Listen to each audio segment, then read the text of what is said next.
আসসালামু আলাইকুম। স্বপন ক্লাসরুমের সকল সম্মানিত শিক্ষকগণ এবং সংশ্লিষ্ট সকলকে আজকের ক্লাসটিতে স্বাগতম।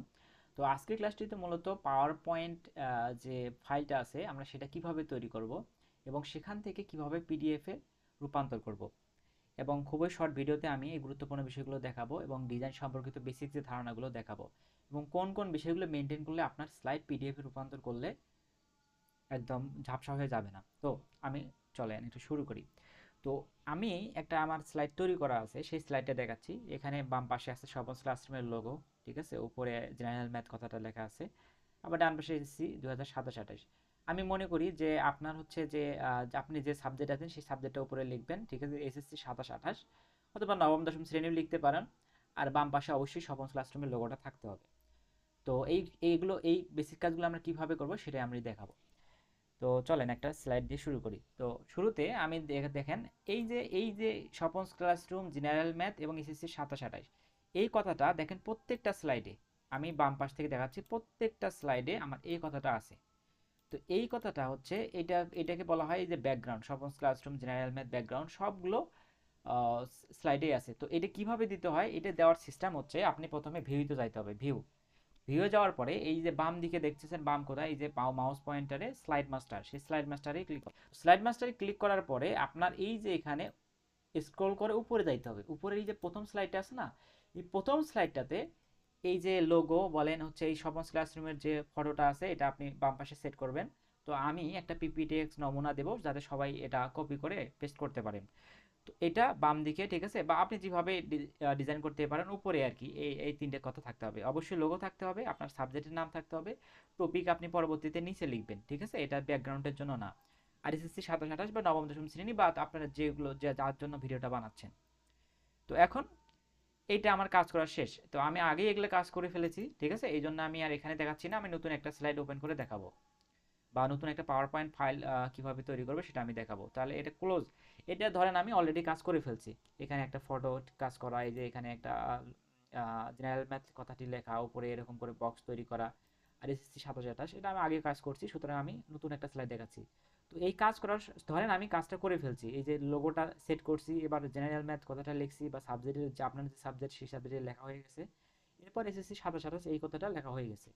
এখন যদি লেখা হয়ে থাকে তো এটা আমরা জাস্ট ক্লোজ ভিউ করে দেবো। তো তার আগে আমি কিছু কথা বলে দেই যে আপনি যে এই যে ব্যাকগ্রাউন্ডে তো অবশ্যই কালো রাখতে হবে। সেই কালো রাখার জন্য আপনি কোন জায়গায় যাবেন সেটা আমি দেখাই। এই যে ব্যাকগ্রাউন্ড স্টাইলে যাইতে হবে, একদম রাইট, এই যে ডান দিকে এই কালো ব্ল্যাক কালার এটা সিলেক্ট করতে হবে, ঠিক আছে। জাস্ট সিলেক্ট করলেই আপনার কি হবে, পুরো স্লাইডগুলো হচ্ছে আপনার হচ্ছে কালো হয়ে যাবে ব্যাকগ্রাউন্ড। এখন দেখেন এইটা ব্যাকগ্রাউন্ড আমার কালো করার কারণে সাদা হয়ে গেছে, যাই হোক একটা সমস্যার কারণে। এটা আমি পরবর্তীতে ব্যাখ্যা করব, এটা এখন ব্যাখ্যা করার দরকার নেই।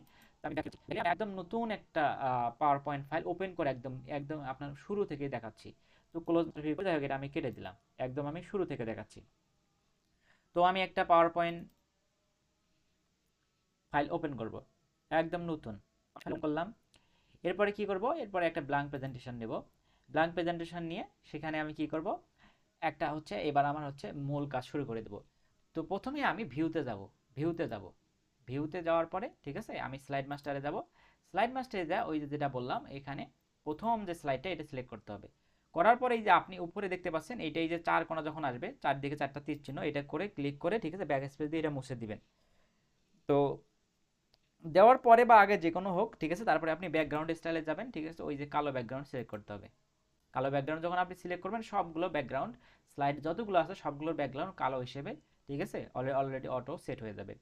এরপর আপনার কালার অথবা ফন্ট এগুলো তো আপনি সিলেক্ট করতে পারেন, তবে আপাতত দরকার নেই। ফন্ট আপনি যে সবসময় বাংলার জন্য সোনার বাংলা, এই যে আমি সেট করে রাখছি সোনার বাংলা, সুতন্নি এমজি অথবা কালপুরুষ, এই তিনটে ব্যবহার করবেন, তাহলে লেখাটা দেখতে সুন্দর লাগে, ঠিক আছে। অন্যান্য যতগুলো ফন্ট আছে এগুলো হচ্ছে দেখতে সুন্দর লাগে, অথবা সুলাইমান লিপি। তবে আমি মূলত ব্যবহার করি সোনার বাংলা, এটা আমার ল্যাপটপে সেট করা আছে, আর হচ্ছে কালপুরুষ, এই দুটো আমি ব্যবহার করি। সুতোর নেম যে আমার এখানে ল্যাপটপে সেট করা নেই। তো এইটা করার পরে এটা কাজ শেষ, আমার ব্যাকগ্রাউন্ড কালো করা শেষ। আমি এখন কি করব, উপরে যেটা লিখবো, ঠিক আছে, আমি লোগো অ্যাড করা দিতে পারছি, আর হচ্ছে এই বাকি যে বিষয়গুলো লিখবো। এর জন্য আমি কি করতে হবে, প্রথমে লোগো অ্যাড করার জন্য কিন্তু আমাকে ইনসার্টে যাইতে হবে। ইনসার্টে যা পিকচার অপশন থেকে আপনার ডিভাইসে এই স্বপন ক্লাসরুমের যে লোগোর যে পিকচারটা আছে ওইটা সেট করতে হবে। তো ওই পিকচারটা আসলে আমার এখন অ্যাভেলেবেল নাই, তো ওই জন্য আমি দেখাচ্ছি না। তো যাই হোক, একটা যে কোনো একটা স্বপনস ক্লাসরুম না, যে কোনো একটা পিকচার আমি এখান থেকে অ্যাড করে দেখাই। তাহলে ডিস ডিভাইস বললাম যেরকম স্বপনস ক্লাসরুমে, তো এখান থেকে ধরেন এই যে একটা ইমেজ আছে, এটাই আমার লোগো। ঠিক আছে, এটা আমি এখন লোগো হিসেবে সেট করবো। তো এটা আমি কি করতে হবে, এই যে কর্নার থেকে এরকম ছোট করে লিখতে হবে। তো যাতে এত হ্যাঁ সুন্দর একটু দেখায়। ঠিক আছে, তো আপনি স্বপনস ক্লাসরুমে যখন এটা ছোট করবেন আপনার এটা মোটামুটি ভালোই দেখাবে। ঠিক আছে, তো যাই হোক, এটা আপনি বাম দিকে এরকম করে সুন্দর করে সেট করে নেবেন। ঠিক আছে, আর আপনি এটা থিকনেসটা একটু এত বেশি রাখার দরকার নেই, একটু কম রাখতে হবে যাতে হচ্ছে দেখতে আর কি ভালো লাগে। এরকম করে এই ছোট হ্যাঁ এরকম একটা thickness মোটামুটি হলে হয়। এটা আমাদের লোগো সেট করা শেষ। এখন তো আমি একটা কথা বলে রাখি, আপনি যখন এই পাওয়ার পয়েন্টে কাজ করবেন বারবার এই যে এখানে আমি একটা শর্টকাট এই যে Ctrl+S চাপবেন, সেভ করে রাখবেন যাতে পাওয়ার পয়েন্টটা পরবর্তীতে হচ্ছে আপনার হারিয়ে না যায়। তো আমি যেহেতু শুরুতেই এটা সেভ করি নাই, এই জন্য আমাকে সেভ করতে বলতেছে। তো আমি সেটা সেভ করে কোথায় রাখবো, আমি সেভ করে এখানে ডকুমেন্ট অপশনে, ডকুমেন্ট থেকে আচ্ছা মোর অপশনে গিয়ে আমি এটা ডেস্কটপে সেভ করে রাখবো। সেভ করে রাখলাম, এখন নাম দিলাম আচ্ছা প্রেজেন্টেশন 1, এটাই থাক। আচ্ছা, আজকে আমি এটা একটু চেঞ্জ করে দেই, সেটা হচ্ছে যে লার্নিং পাওয়ার পয়েন্ট পিপিটি, পিপি লার্নিং, এটা সেভ করলাম আর কি। যেটা আপনি একটু একটা হচ্ছে একটা মিনিংফুল নাম দিবেন যেটা আপনি তৈরি করবেন যাতে পরবর্তীতে খুঁজে পাওয়া সহজ হয়। লার্নিং, ওকে, তাহলে সেভ করলাম। এখন এটা সেভ হয়ে গেল, আমি আমার আবার ফেরত গেলাম এখানে। এখন এই যে লোগো সেট করা শেষ, এরপর আমাকে ওই যে বাকি যে যে দুইটা জিনিস আমি লিখেছি বা ডিজাইন করেছি সেটা করতে গেলে আপনি হোম অথবা ইনসার্ট যে কোনো একটাতে, ঠিক আছে, যাবেন। হোমে গেলে আপনি দেখবেন যে এই যে ডান দিকে যে এখানে এই টেক্সট বক্স সহ এরকম করে বিভিন্ন ধরনের আকার এই যে ডিজাইনগুলো এরকম করে আছে। তো এইটার মধ্যে আমি জাস্ট একটা ডিজাইন এরকম করে নিয়ে এটা আমি এরকম করে সুন্দর করে দিলাম। এখানে আমি করবো, এখানে আমার সাবজেক্টের নাম দিব। তো সাবজেক্টের নাম দেওয়ার আগে আমি একটা কিসের বিষয় বলে দেখি। এখানে এখানে আমি লিখবো, এখন এটা অলরেডি সিলেক্ট হয়ে আছে। তো এখানে আমার অটো এই যে শর্টকাট সেট করা আছে, যেহেতু আমি বারবার এই বিষয়গুলো কাজ করি। এই যে সাইজটা, ফন্টের সাইজটা আপনি 28 অথবা 32 দিবেন। তবে যেগুলো হচ্ছে আমার ক্যাপশন যেগুলো থাকে বা হচ্ছে ব্যাকগ্রাউন্ড ক্যাপশন, সেগুলো আপনি 32 দিবেন যাতে লেখাটা ভালো দেখায়। তো ব্যাকগ্রাউন্ড আমি দেওয়া শেষ, এখন হচ্ছে এখানে আমি লিখবো। এখানে আমি লিখবো, ধরেন আমার সাবজেক্ট হচ্ছে বাংলা, বাংলা লিখলাম, BNGLA। আর লেখাটা অবশ্যই বোল্ড করবেন, তাতে যখন আমাদের হচ্ছে পিডিএফ এ রূপান্তর হয় তখন লেখাটা অনেক সুন্দর দেখায়। এখন Ctrl+A করে, ঠিক আছে, Ctrl+B চাপলে, শর্টকাট চাপলে লেখাটা বোল্ড হয়ে যাবে। আর আরও কিছু জিনিস আছে, এটা আমি একটু পরে দেখাবো। হ্যাঁ, এটা আমি লিখলাম বাংলা। তো সেম জিনিস, এই সেম যেটা বাংলা লিখলাম সেম জিনিসটা আমি কি করব, এখন কপি করব এবং পেস্ট করব। Ctrl+C করে কপি, ঠিক আছে, Ctrl+V দিয়ে পেস্ট। পেস্ট করার পরে দেখবেন যে উপরে আর একটা সেম স্লাইড আসবে। তো এটা আমি ডান দিকে নিয়ে যাব।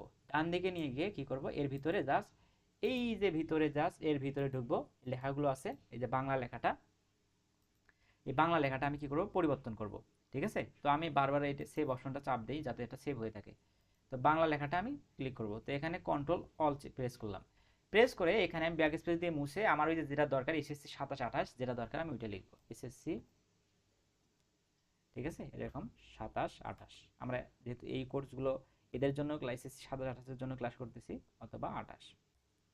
আচ্ছা, এটা বেসিক। এই যে করলাম, এইটা আমাদের প্রত্যেকটা স্লাইডে অটো সেট হয়ে যাবে। তো এইটার কাজ আমাদের শেষ। লোগো সেট করা শেষ, উপরে আমাদের সাবজেক্টের নাম বা টপিকের নাম যেটাই বলেন, আর এরপরে এসএসসি বা কাদের জন্য আমরা ভিডিওটা করতেছি, ঠিক আছে, সেটা আমাদের করা শেষ। আর উপরে একটু খেয়াল রাখবেন, উপরে একটু জানি স্পেস থাকে একটু নিচে, ঠিক আছে, একেবারে লাগাইলে বিষয়টা ভালো দেখা যায় না। হ্যাঁ, তো এখন আমরা জাস্ট কি করব, এবার আবার স্লাইড মাস্টারে যাব, যে এই যে ক্লোজ ভিউ আছে এখানে ক্লোজ ভিউ ক্লিক করব। এখন দেখেন, এই দেখেন প্রত্যেকটা এই যে স্লাইডে এখানে অ্যাড হয়ে গেছে। তো প্রথম স্লাইডটা আমি মুছে দিচ্ছি, প্রথম স্লাইডটা আমি ব্যাক স্পেস দিয়ে মুছে দিচ্ছি। এর কারণ আছে, কারণ এই ব্ল্যাঙ্ক প্রেজেন্টেশন যদি আপনি না নেন, আচ্ছা আমি আবার আন্ডু করে দিচ্ছি, ব্ল্যাঙ্ক প্রেজেন্টেশন যদি না নেন, যখন আপনি পিডিএফে রূপান্তর করবেন তখন আপনার লেখাটা ঝাপসা হয়ে যাবে অটোমেটিক। অনেকের লেখা ঝাপসা হয়ে গেছে নিজে নিজে কাজ করার সময়, হয়তো বা কী কারণে হয়েছে বোঝা যায়, কিন্তু এটা ব্ল্যাঙ্ক প্রেজেন্টেশন নেবেন।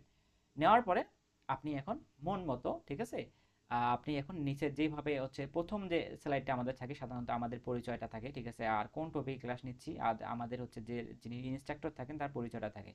তো তার জন্য আমি একটা কি করতেছি, এই যে টেক্সট বক্স এই লেখাটা আছে না, এখান থেকে আমি একটা টেক্সট বক্স নিচ্ছি। টেক্সট বক্স নিয়ে এখানে আমি জাস্ট একটা, হ্যাঁ, তো টেক্সট বক্স নেওয়ার পরে এটা ক্লিক করলাম।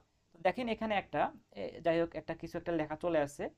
এখন এই যে ভিতরে এর ভিতরে আমার ফন্টের সাইজ কি হবে, ঠিক আছে, আমি আগে ঠিক করে নেব। আমার হচ্ছে এটা আমি সাধারণত এই লেখাগুলো 28 সিলেক্ট করি, এবং আমার হচ্ছে কোন ফন্টে লিখবো, আমি হচ্ছে সোনার বাংলা ফন্টে লিখবো। সোনার বাংলা, সোনার বাংলা, ইন্টার প্রেস করে সোনার বাংলা লেখার পর এই সাইজ লেখার পর সোনার বাংলা চলে আসবে, ইন্টার। যদি আপনার ইনস্টল করা থাকে সমস্যা নেই। এরপরে কি করব, আমার লেখাটা বোল্ড করব, এটা আমি আগে সিলেক্ট করব। হ্যাঁ, করলে আমাদের সুবিধা হবে, দ্রুত তৈরি করতে পারবো। এরপর আমি এখানে যে ধরেন আমার টপিক, এখানে আরো একটা বিষয় খেয়াল করতে হবে, এই যে উপরে এখানে এই যে আইকনটা দেখতে পাচ্ছেন, এখানে যখন মিডলে প্রেস করবেন তখন লেখাটা মিডল থেকে শুরু হবে। আর এই যে এখানে এই যে তোমার হচ্ছে প্যারাগ্রাফের যে বিষয়গুলো, এই যে আইকনগুলো দেখতে পাচ্ছেন, এখানে যখন এই যে এটাতে প্রেস করবেন তখন আপনার লেখাটা মাঝখান থেকে শুরু হবে। তো এইটা প্রেস করলে, যাই হোক, এগুলো বিষয় বিস্তারিত বলবো, যদি আপনি এক কথায় বুঝেন তাহলে তো ভালোই। তো এখানে আমি জাস্ট কি করতেছি, আমি হচ্ছে ধরেন বাংলা ফার্স্ট পার্টের একটা ক্লাস, যাই হোক আমি একটা লিখতেছি, যে কোনো একটা, আমি হচ্ছে বাংলা টাইপিং এখানে আমি আসলে দ্রুত করতে পারি না, এই জন্য ধরেন বাংলা ইংরেজিতে লিখলাম যে একটা কবিতা, জাস্ট কবিতা, কবিতা, কবিতা দিয়ে আমি এন্টার দিলাম, নিচে চলে আসলো কবিতাটা কোন, বাংলা ফার্স্ট পার্ট। আচ্ছা, বাংলা ফার্স্ট পার্ট লিখলাম, Bangla first part, first part. হ্যাঁ, তারপরে হচ্ছে আমি হচ্ছে এন্টার দিলাম, তারপরে হচ্ছে বাংলা ফার্স্ট পার্ট লেকচার 1, যাই হোক। এইবার পর আমার আমার হচ্ছে ইনস্ট্রাক্টর, হচ্ছে আমার পরিচয়টা দিব, instructor, instructor, sorry, instructor, instructor, টিও, ইনস্ট্রাক্টর। এখানে দিয়ে যাই হোক আপনি এটা যেভাবে আপনি দিতে পারেন। তারপরে আমার ধরেন আমার নামটা দিলাম লোকমান, ঠিক আছে। এরপরে আপনার ভার্সিটির নামটা দিবেন রাজশাহী ইউনিভার্সিটি, বা আপনার যে, যদি আপনি রুয়েটে হন তাহলে রুয়েট, রাজশাহী শাহী ইউনিভার্সিটি, ইউনিভার্সিটি, ভার, সরি আমার বানানটা ভুল হয়ে গেছে, ভার্সিটি, ইউনিভার্সিটি।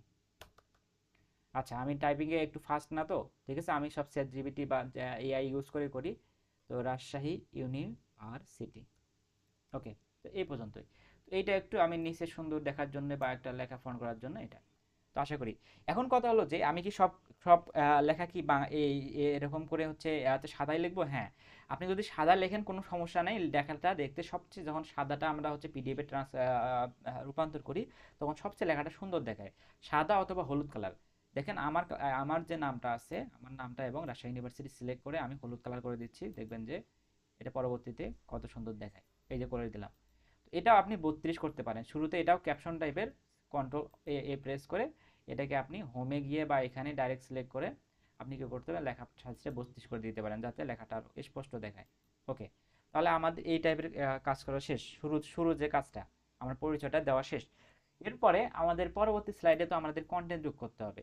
তো প্রথমে সেই স্লাইডগুলো যোগ করার জন্য আমরা প্রেস করতে পারি হচ্ছে কন্ট্রোল ডি বা control M. Control M press করলে নতুন একটা স্লাইড আসবে, আর কন্ট্রোল ডি প্রেস করলে এই টাইপের একটা নতুন একদম হুবহু একটা স্লাইড আসবে। তো আমি কন্ট্রোল ডি প্রেস করতেছি, এর কারণটা আমি পরে বলবো। তো এটা আমি যদি এখানে এখন আমি একটা কন্টেন্ট যোগ করব, যেটা আমি অলরেডি এখনই দেখেন আমি একটা হোয়াটসঅ্যাপে আমার হচ্ছে কপি পেস্ট করা আছে, জাস্ট আমি হোয়াটসঅ্যাপে আমার ল্যাপটপের হোয়াটসঅ্যাপে পাঠিয়ে দেবো। হ্যাঁ, পাঠাই দিয়ে আমি এখান থেকে কপি পেস্ট করব। এখানে আমি কারকের একটা টপিক সিলেক্ট করছি। তো দেখেন এখানে আমাদের হচ্ছে নেট কানেকশন করা আছে, আমি হোয়াটসঅ্যাপে ঢুকতেছি, দেখবেন যে আমাদের একটা হচ্ছে আমার একটা চলে আসছে, এই যে এখানে আমি পাঠিয়ে দিলাম। এখন আমাদের প্লেন টেক্সটগুলো ওই চ্যাট জিপিটি বা হচ্ছে জেমিনাই বা অন্য কোনো যে এআই গুলো আছে এগুলো ব্যবহার করলে অনেক সহজ করে দেয়। এই যে একটা এখান থেকে আমি কপি করে নিলাম, কপি করে নিয়ে ক্লোজ করে দিলাম। ক্লোজ করার পরে এটা কেন দিলাম, এই যে এটা নেওয়ার কারণ হচ্ছে ডুপ্লিকেট, এই যে আপনার এই যে ফন্টগুলো, এই যে আবার নতুন করে 1832, ঠিক আছে, বোল্ড করা বা এরকম করে মিডল করা, এটা প্রয়োজন হবে না, অটোমেটিক এই যে এটার ভিতরেই থাকবে। এই জন্য কী করবো, আমি কন্ট্রোল এ প্রেস করে সব সিলেক্ট করে ব্যাক স্পেস দিয়ে মুছে দিয়ে কন্ট্রোল ভি প্রেস করে দেবো, যতগুলো লেখা চলে আসবে। কিন্তু দেখেন এই যে লেখাগুলো আমার একদম ধারণ ক্ষমতার বাইরে চলে গেছে, আমরা কী করবো, এরকম করে ফিট করে নেব। এই যে উপরে এই যে গোল্লা বাটনগুলো আছে, ঠিক আছে, ডান সাইডে বাম সাইডে এরকম করে আমি ফিট করে নেব। এখন যদি আমার ফিট হচ্ছে না, আমার উপরে কিন্তু আমার আননেসেসারি লেখা আছে, এই আননেসেসারি লেখা কি, এই যে এখানে এই যে এআই এর যে কথাটা, এটা আমি কি করব, এটা আমি সিলেক্ট করে আমি ব্যাক স্পেস দিয়ে মুছে দেব। এখন আমি এই সেম স্লাইডের দেখতেছি যে এই কন্টেন্টটা এই স্লাইডে ধরতেছে না, তো আমি শুরুর যে এই যে সংজ্ঞাটা এই স্লাইডে রাখবো, আর পরবর্তী স্লাইডে আমি কি করব, পরবর্তী স্লাইডে হচ্ছে এই পরের লেখাগুলো রাখবো। তো আমি সেম স্লাইডটা আমি কন্ট্রোল ডি প্রেস করে আমি সিলেক্ট করি এটা এখানে, কন্ট্রোল ডি প্রেস করে পরবর্তী স্লাইডে। এখন কি করব, উপরের স্লাইডে জাস্ট পরবর্তী যেগুলো আমি রাখবো না, এই যে কারক 6 প্রকার, এগুলো আমি সব সিলেক্ট করে মুছে দেব ব্যাক স্পেস। দেখেন এখন আমার এটা ছোট হয়ে গেছে। উপরে আমি সপ্তম পরিচ্ছেদ, যাই হোক এরকম পুরো একটা বই আমি টাইপ করে দিলাম। ওকে, তো এটা কিন্তু আমরা নর্মাল, পরবর্তীতে সৌন্দর্য বর্ধন করা এটা আপনার কাজ, ঠিক আছে, আমি শুধু বেসিকটা নিয়ে আলোচনা করতেছি। তো এরপরে সপ্তম পরিচ্ছেদে এবারে কারক বিভক্তি, আর এইগুলো হচ্ছে এই যে লেখালে মানে আমার চ্যাট জিপিটি দিয়ে বা হচ্ছে এআই দিয়ে লেখাইলে এই যে স্টার বা এই চিহ্নগুলো চলে আসে, তো এগুলো আপনি কি করতে পারেন, এরকম করে ধরে ধরে ব্যাক স্পেস দিয়ে মুছে দিতে পারেন। আরও একটা সুন্দর উপায় আছে, সেটা পরে বলবো। হ্যাঁ, এটা। এবং সপ্তম পরিচ্ছেদে হ্যাশটা যদি আপনি কেটে দিতে চান দিতে পারেন এখানে, বা কারক বিভক্তি সম্বোধন পদ, এটা ব্যাক স্পেস দিয়ে কেটে দিতে পারেন। ওকে, তাহলে এটা আমাদের এই পর্যন্তই থাকলো, শেষ। এখন পরবর্তী স্লাইডে আমি কি বলছি, উপরে হচ্ছে এই যে যেটা আমার অলরেডি এই স্লাইডে এই কন্টেন্টটা আমার আছে, তাহলে এটা ব্যাক স্পেস দিয়ে সিলেক্ট করে ব্যাক স্পেস দিয়ে মুছে দিলাম, আর এই কন্টেন্টটা আমি যুক্ত করে দিলাম। তো এই পর্যন্ত আশা করি আমরা হচ্ছে স্লাইডগুলো এইভাবে সুন্দর করে তৈরি করতে পারবো। আর স্লাইডগুলো সুন্দর করে বিন্যাস করা, এটা নিয়ে আরও বিস্তারিত ভিডিও পরে আসবে। তো সেই পর্যন্ত একটু ওয়েট করেন, ঠিক আছে, আমার ইনশাল্লাহ সব ভিডিও, এবং আমি দ্রুত কীভাবে টাইপ করবো, এই চ্যাট জিপিটি কীভাবে ইউজ করবো, কোন কোন চ্যাট জিপিটি ইউজ করবো, এবং কোনটার কী সীমাবদ্ধতা আছে, সব নিয়ে বিস্তারিত আলোচনা করবো। এগুলো একটু ধীরে ধীরে ইনশাল্লাহ সব ভিডিওতে আলোচনা করা হবে। ওকে, তো আজকের ভিডিওটা এই পর্যন্তই, ধন্যবাদ সকলকে। ও আচ্ছা, হ্যাঁ, আমি একটা ভিডিওটা শেষ করতে চাইছিলাম, কিন্তু একটা জিনিস মনে পড়লো, সেটা হচ্ছে যে এইতে আমি স্লাইড ধরেন এইরকম করে আমি 15-20টা স্লাইড তৈরি করে ফেলছি। এখন এটা আমাকে কি এই স্লাইড এইভাবে রাখিয়ে দেবো না, এটা কি করতে হবে, এটা আমার অলরেডি যে বারবার সেভ অপশনে আমার ক্লিক করার দরকার নেই, যদি হুট করে বন্ধ হয়ে যায়, ঠিক আছে, সেভ করে বার কি মাঝে মাঝে যখনই মনে পড়বে সেভ অপশনে ক্লিক করে মনে করবেন। এখন এটাকে আমাকে পিডিএফ এ রূপান্তর করতে হবে। আমার কিন্তু এটা পাওয়ার পয়েন্ট ফাইল, এটাকে আমাকে কি করতে হবে, পিডিএফ এ রূপান্তর করতে হবে। পিডিএফ রূপান্তর করার জন্য আমাকে ফাইলটা আমাদের অলরেডি সেভ করা আছে কি নামে, ওই যে লার্নিং যাই হোক কিছু নামে, যে নামে সেভ করলাম, এখানে আমার ফাইল অপশনে যাইতে হবে, ফাইল অপশনে গিয়ে সেভ অপশনে যাইতে হবে, সেভ অ্যাজ অপশনে ডেস্কটপ বা যেখানে আপনি ফাইলটা রাখতে চান এখানে করার পরে, এখানে এই যে পিপি লার্নিং যাই যেটাই আছে এটা থাক, নামটা ওইটাই থাক। পাওয়ার পয়েন্ট প্রেজেন্টেশন এখানে ক্লিক করবেন, দেখবেন যে ড্রপ ডাউন বক্সে পিডিএফ এই যে এখন 3 নাম্বার, আমার 4 নাম্বারে আছে, আপনার কোন নাম্বারে থাকবে সেটা আপনার হচ্ছে ল্যাপটপের এই বিষয় হয়তো বা অন্য নাম্বারও থাকতে পারে। পিডিএফ অপশনে ক্লিক করবেন, সেখানে এরপরে সেভ অপশনে ক্লিক করবেন। সেভ অপশনে ক্লিক করলে অটোমেটিক সেটা গেলে এখন ওই যে লেখাটা আপনি এতক্ষণ পর্যন্ত যে কন্টেন্টটা তৈরি করলেন, এটা পিডিএফ এ রূপান্তর হয়ে যাবে। তো আশা করি এটা হয়ে গেছে, ঠিক আছে। এখন আমি এটা সেভ করে, এই যে স্লাইডটা যেটা আছে এটা আমি সেভ করে ক্লোজ করে দিচ্ছি। তো এটা ক্লোজ শেষ, দেখেন আমাদের অলরেডি এই স্লাইডটা হচ্ছে আমাদের কি হচ্ছে পিডিএফটা তৈরি হয়ে গেছে, হয়ে গেছে। আমরা শেষ, এখন আমাদের ইনস্টল করছি, আমাদের নোট 3 থাকে। তো নোট 3 থেকে আমি ইনস্টল করা শিখাই দিচ্ছি, যাতে আপনি যে কোনো সময় আপনি নিজে নিজে সেটা করতে পারেন। আমি নোট 3 দিয়ে ক্লিক করতেছি, ডাবল ক্লিক করলে নোট 3, যাই হোক দ্রুত ক্লিক করলে হচ্ছে আপনার নোট 3 ওপেন হবে। ওয়েট করেন, নোট 3টা ওপেন হবে, তারপরে আমি জাস্ট এটা দেখে আজকের ক্লাসটা শেষ করে দেব, যাতে বেসিক যে বিষয়গুলো আর কখনো আর কি বারবার দেখানো না লাগে। ইনশাআল্লাহ আজকে ভিডিওটা দেখার পরেই আপনি এই বিষয়গুলো নিজে নিজে করতে পারবেন। তো হ্যাঁ, এটা অলরেডি 95% প্রায় ওপেন হয়ে গেছে।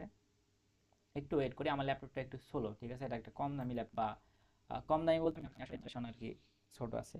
তো এখন কি করতে হবে, এখানে এই যে 3 ডটে ক্লিক করতে হবে, 3 ডটে ক্লিক করার পরে ইম্পোর্টে ক্লিক করতে হবে, ইম্পোর্টে এই যে ফাইলে ক্লিক করতে হবে। শুরুতেই যে আমার এই যে পিপি লার্নিং পিডিএফটা দেখেন, পিডিএফটা এই যে পিডি উপরে কিন্তু যেটা এটা পাওয়ার পয়েন্ট টেক্সট, আর নিচে আছে পিডিএফ, পিডিএফে ক্লিক করে জাস্ট ওপেনে ক্লিক করে আমাদের সাইট কিন্তু ডাইরেক্ট দেখছেন এখানে কিন্তু আমাদের চলে আসছে স্লাইড ক্লিক। আমাদের হচ্ছে পাওয়ার পয়েন্ট ফাইলে বা পিডিএফে যতটা ক্লিয়ার দেখলাম, এই যে নোট 3তে এসে কিন্তু একটু ঝাপসা মনে হচ্ছে। হ্যাঁ, এটা সবার ক্ষেত্রেই হবে, কিন্তু এতটুকুই কিন্তু আপনার এই ঝাপসা হলেও এতটুকুই কিন্তু আপনাদের হচ্ছে ক্যামেরাতে কিন্তু সুন্দর দেখায়, বা এটাই আপনি সুন্দর করে ক্লাস নিতে পারবেন। এখন আমাদের জাস্ট টিচিং মোড এখানে দিয়ে, এখানে মোডে ক্লিক করে টিচিংয়ে ক্লিক করবেন, আপনি হচ্ছে ক্লাস নেওয়ার জন্য প্রস্তুত, ঠিক আছে। এখন আপনি নিজের মতো করে আশা করি বাকি সবগুলো বিষয় জানেন। তো আর মনে হয় যে ক্লাসটা অনেক দীর্ঘ হয়ে যাচ্ছে, তো পরবর্তী ভিডিওতে দেখা হবে। সেই পর্যন্ত সকলের সুস্বাস্থ্য কামনা করে আমি ভিডিওটা এখানে শেষ করছি। খোদা হাফেজ।